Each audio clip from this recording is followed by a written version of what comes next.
私は小さい時に両親亡くしたんですね。母親は小学校上がってすぐに亡くなりましたし、父親もその前に亡くて、兄ともその小学校1年の時に別々の道、別々の道に預けられて、それで20年後に再会しましたけど、でも全然メスメスしてたわけじゃなくて、近所のガキ大将でもありましたね。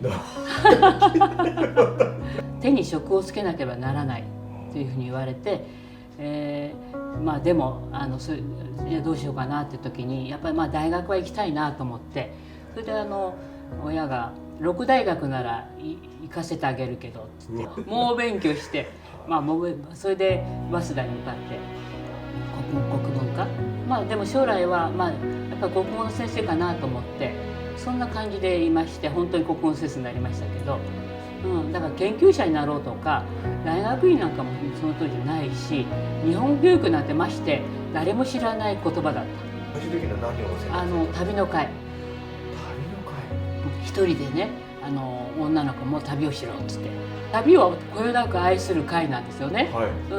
そこに入ったんですけど、それは4年間もう本当に好きでしたね。大学で覚えているのはその旅の会しか覚えてなくて、字があんまり覚えてない。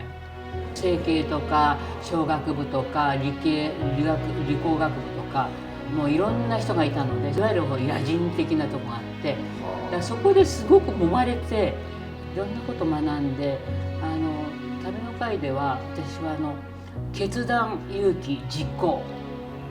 旅に出たらばどっちに行こうかな、明日はどうしようかな、決断しなきゃいけない、迷うんですね。でも怖がっていたら、こっち行きたいけどちょっとどうかな、でもそれを勇気持ってそっち行きたいところ行く。それで必ず実行する。この決断、勇気、実行っていうのを旅の会で自分で学んだかな。これがその後の自分の人生の結構指針になってるかもしれない。1971年ぐらい。その時にある日、パッと新聞、朝日新聞に日本語教師募集とか。それで日本語教師って何？国語教師は分かるけど、日本語教師って何かなっていうのが初めての日本語教育との接点。外務省の外郭団体の国際交流サービス協会っていうのがあって、そこが通訳とそれから日本語の教師を募集してたんですよ。でそれはなぜかというと、メキシコの交換留学生かな、その制度ができたりとして、それで先生が足りなかったんですね。それで通訳と、日本語の先生と募集して、小論文をバーッと書かせるし、たくさんいましたけどね、バーッていっぱいいる中で、それでそれが日本語の先生に一応合格した。一番最初に日本語の授業を見たのは小野秀一先生ってご存知？これがね、ジャパニーズグラマーって書いた1972年に本を出してるんですけど、この先生の授業を見学させられたんです。させられたっていうか、でこの先生は外大の英語教育の先生かな、日本語教育じゃなくて、当時日本語のプロパーっていうのはいなくて、外大の英語教育やってる方が日本語教育の、英語テストなんかもね壊れて、それで授業をしてもらったっていうところ、そういうあって、もっとね教えていただきたいんですけどって、もっとありませんかって言ったら、先生もなんか僕の弟子がねいるからそこ行ってきなさい。でその弟子が松岡弘で、そのセンターに行って見学したんですよ。でその時にその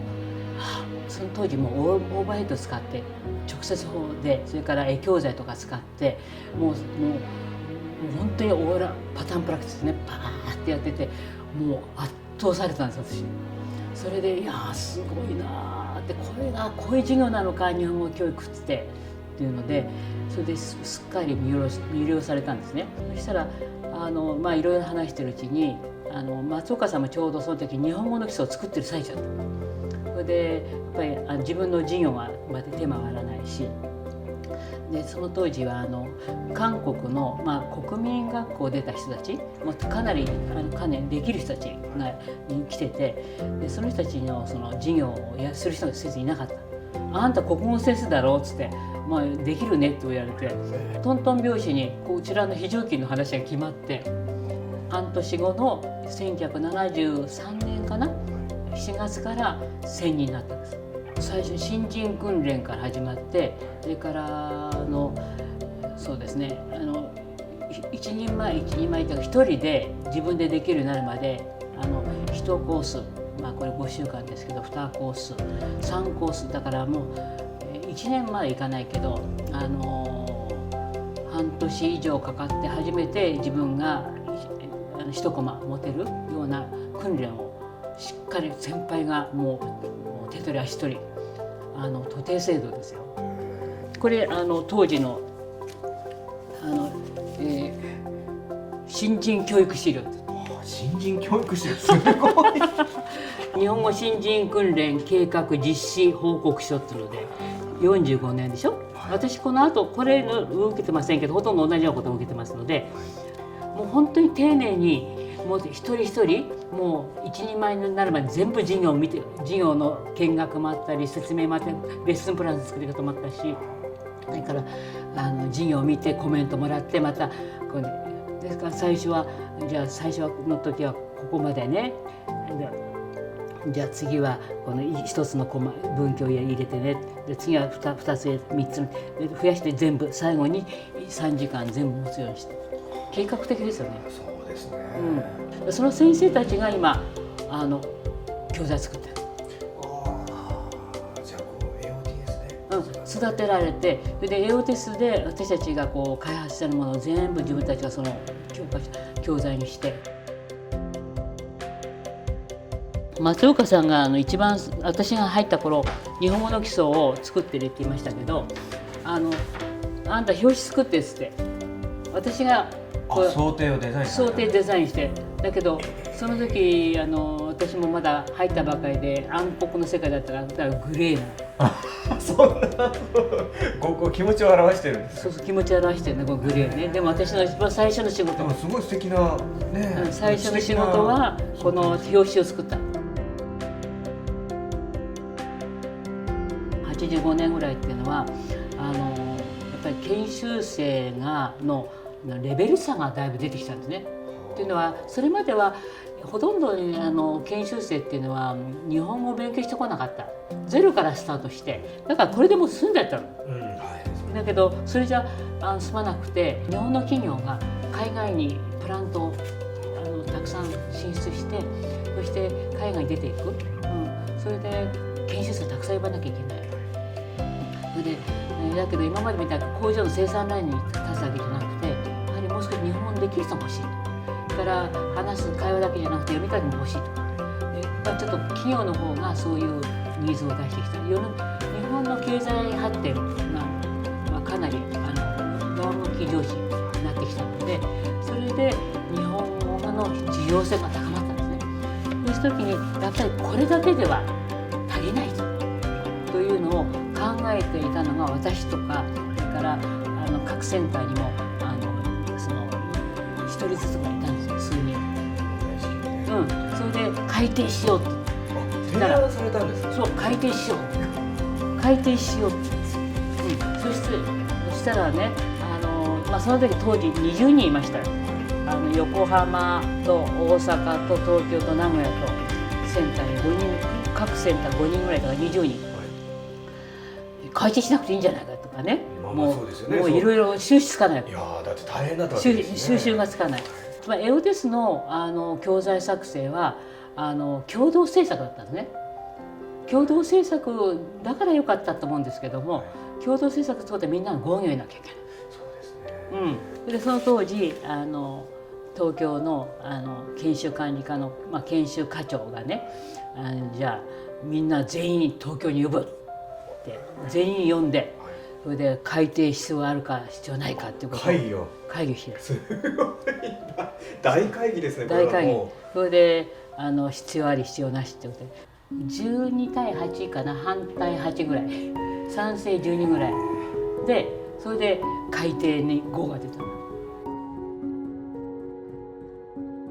開発のポイントは何か、技術研修に役立つ日本語を積み上げていくということで、多分初級はね、技術研修に役に立つ日本語といっても生活レベルが増えてはしょうがないですね。でもこうだんだんね、この技術研修のものを増やしていく。こちら生活日本語で、こちらが技術研修。現場見に来ました。45課っていうところにミーティングっていうのがあるんですね。でここがさっき言った場合とか場合、そうですね。これ普通の教科書初級にはあんまりないと思いますけど、たらとかばとかあるけど、条件形はね、これも条件ですけども、でこれをこの時ミーティングの場面、多分ミーティングっていっぱいやりますよね、研修の場面でやって反省するみたいなこと、でここでこのエンジンの作っているんだけども、同じこの品質にばらつきが出るという、このするのに日産の工場に行ったんですよ。エンジン工場小安にあるんですけど、そこにちょうど娘も夏休みだったんで子育てしながらやってましたんで、工場見学があったらこの溶鉱炉にバーってこう跳ねる、その飛び散る中を見て、こうやってエンジンを作るんだっつって、それでここでシリンダーを同じやり方で方法でシリンダーを作っているのに、たまに内側にひびが入るっていうのね。それは冷却温度に問題があった場合はそうなりますって、じゃあ温度管理はしっかりやらなきゃなりませんね、その通りです、明日からこの点に気をつけて作業のやり方を変えてみましょうっていう、こういうような会話、授業ですけど、こういうのやっぱり現場に行って、こうミーティングの場面でこういう工場場面でどういうことがあるか、実際に現場に行きました。全部試行したんです。つまり一応原稿を作るでしょ。原稿を作ったらば現場で使ってもらって、でAOTS でっていうことですね。そうです。で使ってもらってコメントを集めた。でこれまず学習者にやりますね。年間1000人ぐらいいますから、4つのセンターで1000人の学生が使った。学生がこれできるできないってありますよね。それと先生方が各センターに全部4つのセンターで、100人ぐらいいたと思う。でこれを、2回繰り返したわけで、そのことにこれ全部ほら音声入れなきゃいけないでしょ。音声は NHK の秀田の放送センターでちゃんとプロに声優にやってもらって100万ぐらいかかりましたけど、でそこで全部私たちも立ち会って、でそれを2回使用版のために、で最後に3回目に本番取るでしょ。だからいろいろ試行錯誤です。でそれで現場の使ってみた、私たちの勝手なあれはやっぱり現場で使ってみたら使いにくいってでしょ。じゃあまた今度作り直しっつって、じゃあこれどうですか、これどうですかで最終的に無駄を全部省いた。これはできない、授業でできない、わからないっての全部省いた、落とした。よく先生そこで無駄を省けましたね。省いた。大変だったわけですね。だからそれがでもね、その裏付けがあるからやっぱりね強いんですよ。よく教科書ってね、頭出しで作ってね、で何の思考も踏まないで出版しちゃうでしょ。それは怖いです。言葉だけだと覚えない、いくら訳つけても。じゃあやっぱり絵をつかなきゃ、絵をね描けば覚えるということで、それは経験上新人訓練を受けてやってましたので、300枚2ヶ月300枚絵描けで、その時に例えば持つとか握るとかどう書くのかなって思う時どうしたらいいのかなって時に幼児の国語絵辞典っていうのがあったんです。三省堂から出てこんな大きい本で、その本見たり、それから三省堂から出てる国語絵辞典とかがあって、それを参考にして、そうか、高いっていうのはこういうふうなイメージなのかとかって習ったんじゃなくて、見よう見まねでそうすると大体そのうちに握るとか掴むとか言っても大体笑うとか言ってもわかるようになったの。これみんなそうですそうそう、だからできないんじゃなくてできるんだって、できない、できるようになる、できるようになるの。表紙の絵を選ばれるのは、これ何かご趣味があったんですか？これはね、その時竹林さんという方が、ちょうどその出版の仕事をしてまして、で竹林さんと佐藤京子さんのこの卵の殻を貼ったんです。これ卵の殻を貼ったも色つけて貼ったものがあって、これは絵はがき台のものがあるんですね。でその中から「これはどうですか?」って言って「あ、いいね、これ使おうか」って、でその10何枚ある中から「じゃあ1はこれ、2はこれ」って選んで、言葉の花をねもう咲かせようって言って「あ、これが花がいい」っつって、バラ色の人生だともう教科書明るいもんじゃなきゃいけないと思って、これできた時にね、この学生たちがね、もう持っていくと嬉しかったですよ。あれ花が咲いたと思って。なぜみんなの世ができたのかっていう、そこのプロセスね、ちょうど日本語の基礎ができたのは90年代ですよね。で90年に入管法が改正されましたよね。でそれで日系のブラジルの人とかペルーの人とか、その日本人の血を引く人とか入国が緩やかになりましたよね。たくさんの外国人が入って、それで日本の各地域にたくさんの多くの外国人が入り込んできましたよね。そうすると地域で困って外国人生活するのに日本ができない。それであとはお嫁さんも来ましたね、たくさんね。日本のその農村とかいろんなね、後継者不足なので、それで外国人がたくさん増えてきた90年代。その時にこの人たちはすごく日本語が必要なのに、早く習得しなきゃいけないのに、どうやったらその早く習得できるのか。その時に90年代に出てたこの教科書が出版されましたよね。この教科書は5週間で100時間で習得しちゃう。この教科書で習いたいっていうので、地域の国際交流協会とか団体とかがこれはどうやって教えるんだで、私はたくさん回りました。地域に行って、一番最初は山形でしたけど、山形とかもう福島とかもう岩手も行きましたし、それから西の福井とかもいろんなところ地域に回りました。それで実際に手取りこうやって教えるんですよ。これはまさにデパートの包丁がよく切れません、こうやったら切れるみたいでしょ。それと同じでね、それで地域のところでこれ爆発的にこれみんな使っていた。それでこの教科書は素晴らしいと。だけども研修生なんです。研修生じゃないから、研修生じゃない日本語の教科書欲しい、そういう要望が出されたね。それで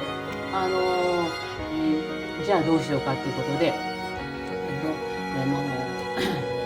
ったんですね。その時に、じゃあ社会人のための日本語教育を作ろう、教材を作ろうということであったんです。だけどもその教材は栄養テストのこれの研修生に関係ないようなしたい。ただ中身は見せたいということで、ちょうど私もその新基礎が一段落ついて、